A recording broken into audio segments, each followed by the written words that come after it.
Hello everyone, welcome to my channel. Today I am doing the YouTube Pagan challenge for March. I'm kind of behind in doing these, so I'm going to do a couple of them today. So if you notice I'm wearing the same shirt, that would be why.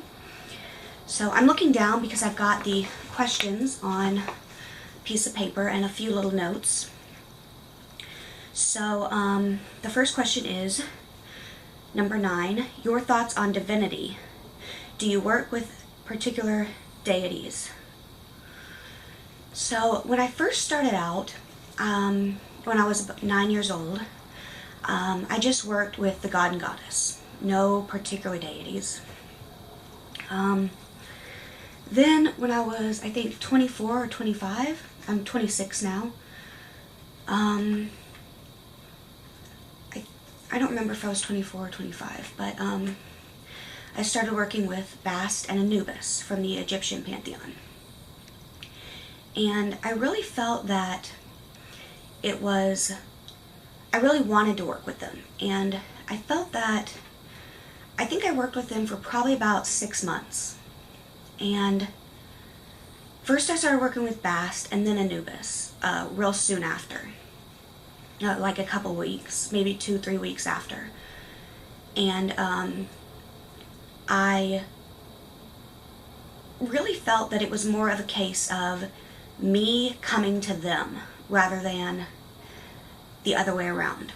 I kind of realized that after about maybe, I don't know, maybe 3-4 months, but I stuck with working with them because I thought, you know, well, they'll maybe start, you know, reciprocating the relationship.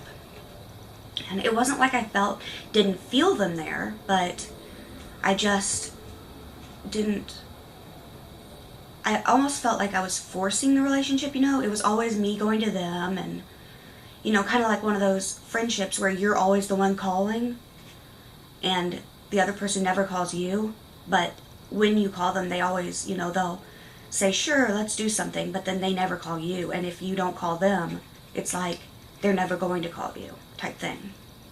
So I kind of felt like that with them. And so I was like, so after about 6 months, I was like, you know, okay. I kind of felt like they were kind of saying, you know, you kind of need to let us go and kind of leave us be. So I did. I was just saying, you know, okay, I'll let you go. So, like I was saying, when I first got into paganism, I sort of believed that all the gods were very distinct beings. There was, you know, each one was, well, I think it's what you call a hard polytheist, where each god is its own distinct being.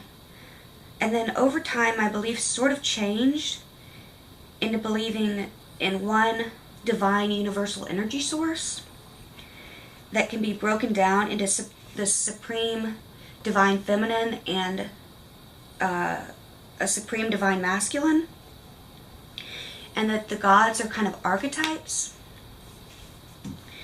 like that we as humans have created to better understand them and connect with the universal energy. And I think you call that soft polytheism. And I'm not sure exactly where this leaves me with my practice. Now I started believing that, but then now the goddess Hel has sort of started showing up in my practice. And so now I'm sort of between soft and hard polytheism. I'm not exactly sure which one I believe in. I'm sort of between the two. So now the goddess Hel has sort of started showing herself to me, and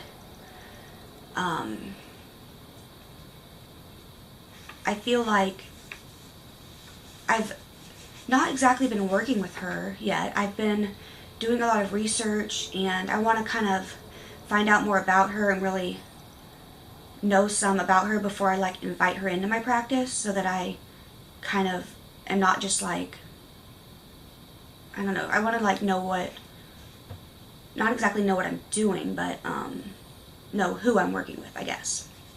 So pretty soon I plan to invite her into my practice. Okay,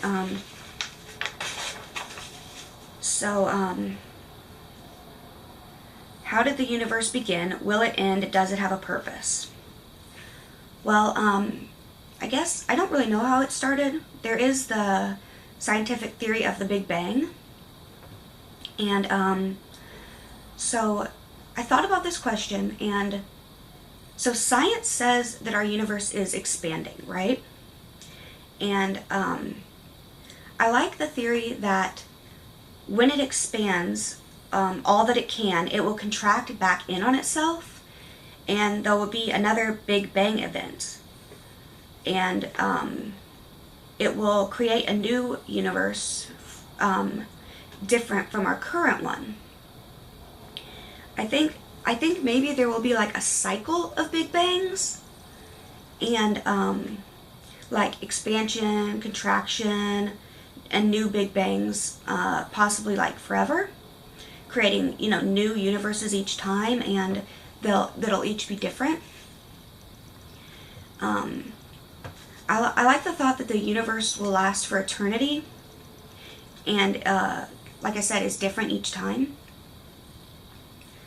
So, let's see, will it end? Does it have a purpose? I think the point would be, of the universe, would be to change and evolve. I guess to grow and be as different as possible, and unique as we can be. In exploring the universe, we haven't found anything like Earth yet, and so it's life forms, and we may never, you know. And even just looking at Earth itself, everything here is very unique. And you know, I'm different than you, and you're different than the next person, and different than the animals and the plants and the other life forms here. And so you know, I think just the point of it all is maybe to just be unique. How does consciousness work? Do all things have consciousness? Is the universe conscious? So I wrote down the definition of consciousness, which is consciousness, aware of one's own existence, sensations, thoughts, surroundings, etc., or having the mental faculties fully active. So I wrote that down because like, I don't know how consciousness works, of course, but I feel that there are different types of consciousness, and that not everything has the same kind of consciousness. Like that kind of consciousness in the definition is talking about being aware of one's own existence. Would mean, you know, like people, we know that's like humans. Having the mental faculties fully active, that's humans, animals, you know. But I think there's also a type of consciousness like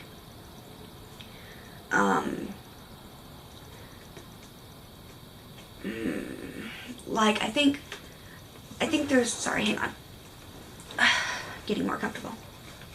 I think it's pretty obvious that animals have consciousness in what is probably the most similar to humans. But most of the time I think everything has consciousness. Plants, you know, everything. Everything has some kind of consciousness. But then, sorry.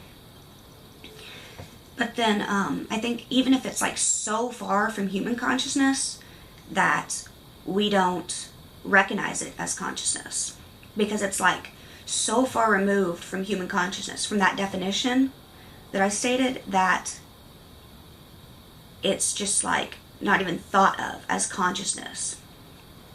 But that, you know, we wouldn't call it consciousness. I think everything has its own way of experiencing consciousness that can be very different for each thing. Yeah. Are there other realms, worlds, dimensions, realities, or universes? I think there are, but they sort of all exist on the same level and in the same way as ours, but it has a lot to do with perception and what we're able to perceive, and the way we perceive it. For example, when we talk to spirits or spirit guides, deities, etc., sorry, my allergies. We're perceiving and getting a glimpse into something that still exists on this frame of existence, but we don't have the ability to see like the wholeness of it. Because like the world we live in with our bodies and everything has limitations. Yeah. I think these other worlds or dimensions are sort of constantly slipping in and out of our perception. I think this is also why we get deja vu. When we see ghosts and spirits, we're seeing something that exists within this frame of existence, but we don't get to perceive all of it. So we'll sometimes see like a quick glimpse or feel something, but we don't get the whole picture. I hope this makes sense. It's kind of confusing to explain. And what I meant about the deja vu is like, that's really hard to explain. I'm not exactly sure how to explain that, but like when you get deja vu, you feel like you've experienced something before. And why I think you get that is because you're like slipping into like another reality, sort of. Not slipping into it, but you're like perceiving another reality where maybe in that reality you have experienced it, possibly. So you suddenly get the feeling that I've experienced this before. Okay, sorry, just checking the time on my camera. So anyway, that is the last question for the March version, or YouTube Pagan Challenge, the March questions. So I hope you enjoyed this video. Please comment, rate, and subscribe, and blessed be.